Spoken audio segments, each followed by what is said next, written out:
Notice what Proverbs chapter 24 and verse 10 says. If you fall to pieces in a crisis, there wasn't much to you in the first place. Whew, my God. Now listen, I don't mean this as an attack. And listen, I didn't write this, by the way. These are not my words.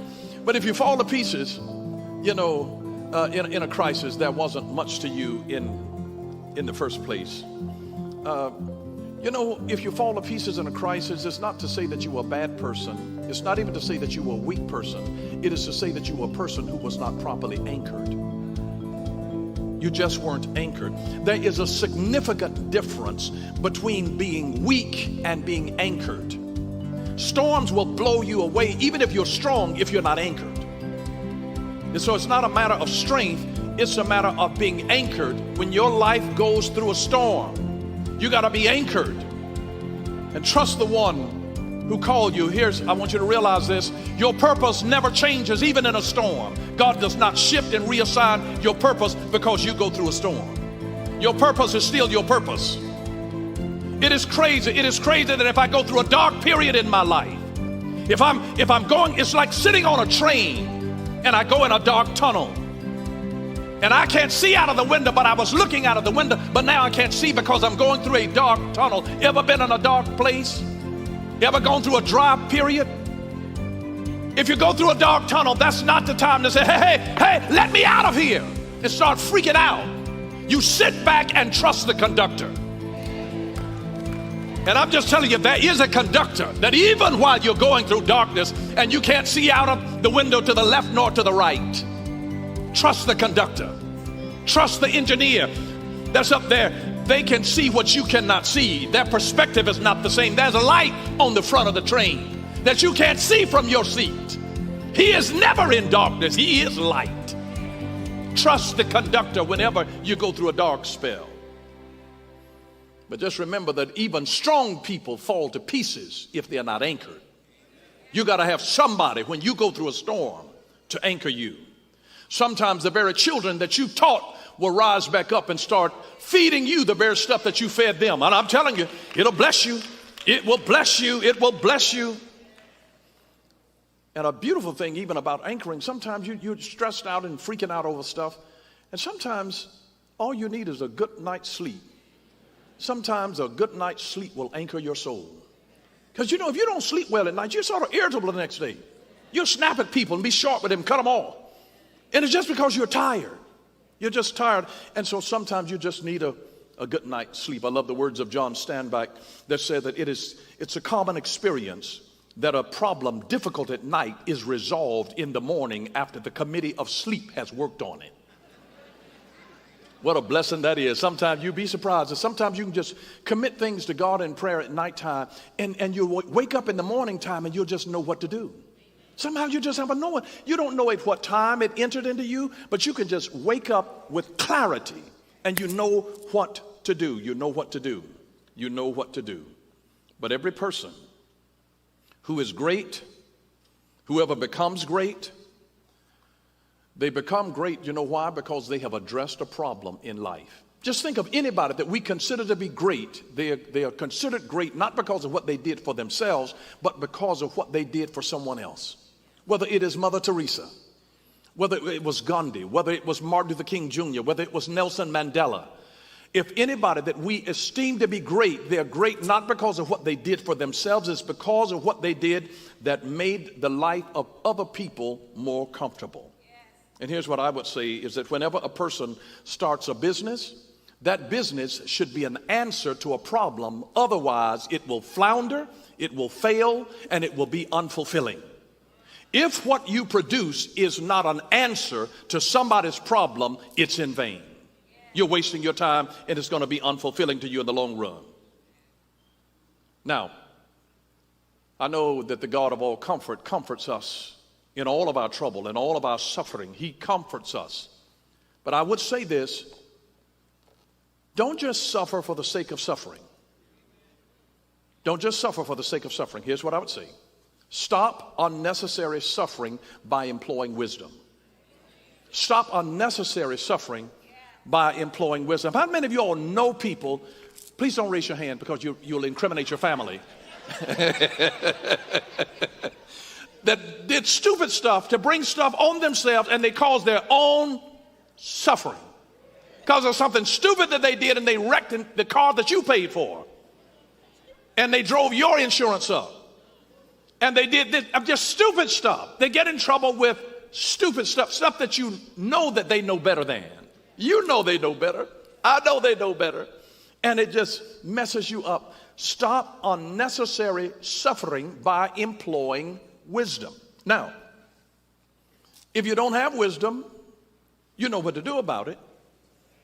You have to get the wisdom. It was not accidental that Solomon asked for wisdom and understanding heart to be able to judge the people. He asked really for a heart of discernment. That was a wisdom. Every time his dad had turned around, his dad was saying, Solomon, get wisdom. Wisdom is the principal thing. In all that getting, get understanding. Solomon.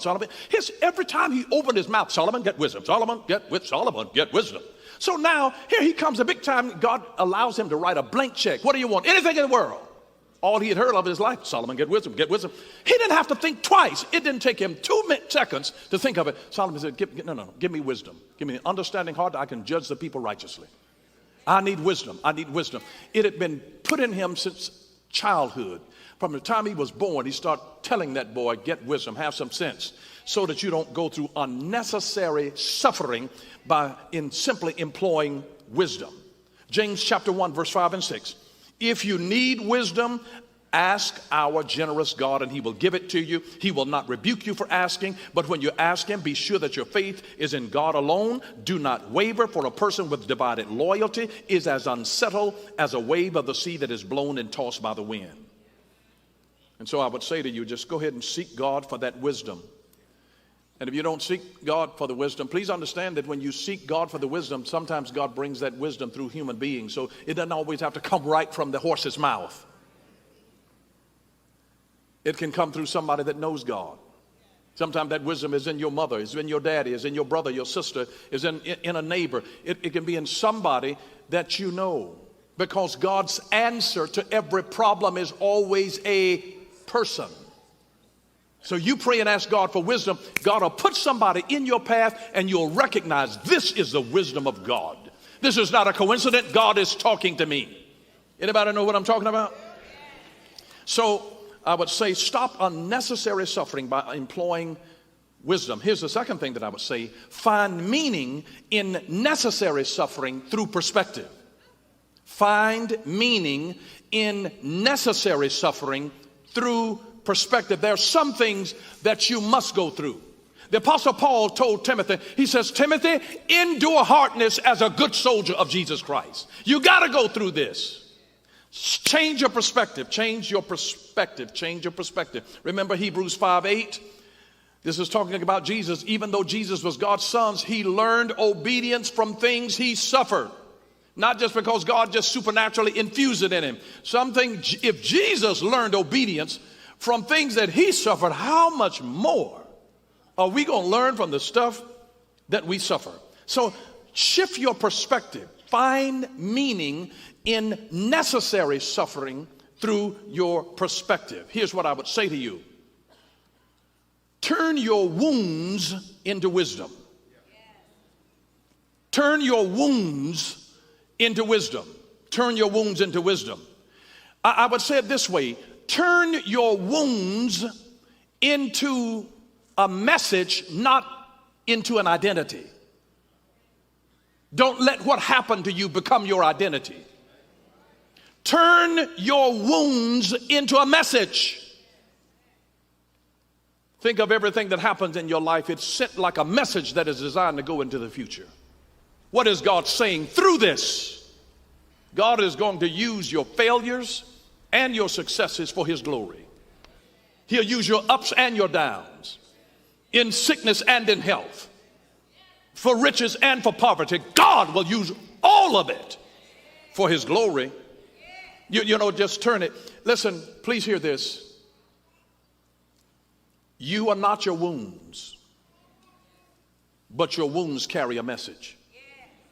You are not your wounds, but your wounds carry a message. Don't let your wounds form an identity. find the message and send the message forth. There's a message that ought to grow out of it. And please understand that God will he'll use stuff that's uncomfortable to you to help you to grow. Psalm chapter 4, verse 1. Hear me when I call, O God of my righteousness. Thou hast enlarged me when I was in distress. Have mercy on me and hear my prayer. God, you stretched me. You enlarged me. You grew me when I was in distress, when I was under stress. That's when you grew me.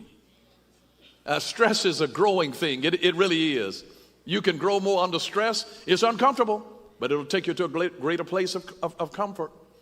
And here's the thing that you will discover. Life doesn't get easier. We get stronger. Life doesn't get easier. We get stronger. We get stronger. We get stronger. And see, the higher up you go, the narrower that things become. The higher up you go, the narrower, the less you can do and get away with. The higher up it goes, it's sort of like a pyramid. It gets narrower. The higher up you go, the more that what happens. And then see, 2 Corinthians chapter 5 and verse 14 says this. The love of Christ constrains us. It constrains us. Some other versions don't use the word constrain, they use the word compel. Now, to constrain means to hold back. To compel means to push forward. Which is it? I mean, does the love of Christ constrain us or does it compel? I'm convinced that it does both. And I want you to think of it like what happens with a tube of toothpaste.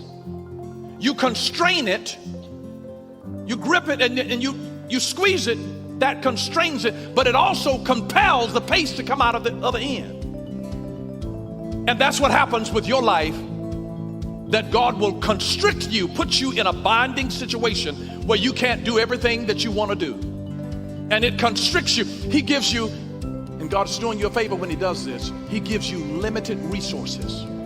You know why? Because necessity is the mother of invention. You don't know how creative that you can be until you got to make a dinner off of a shoestring budget. Until you got to be able to take some cornbread and make some rice and beans. You can't afford a beef and chicken and fish. You got to know how to make do with what you got. You give everybody a big glass of water and a big old piece of bread, and you make potatoes. You have to know, I'm just telling you, you get real creative when your resources are scarce. God will make you creative. You, instead of running down and buying stuff, you learn how to get a needle and thread, and if you have to pull the drapes off the window to make a prom dress, if you have to take a sheet, I mean, you get really creative. You'll be surprised. You will do your most creative work when you are operating on a shoestring budget. Anybody know what I'm talking about?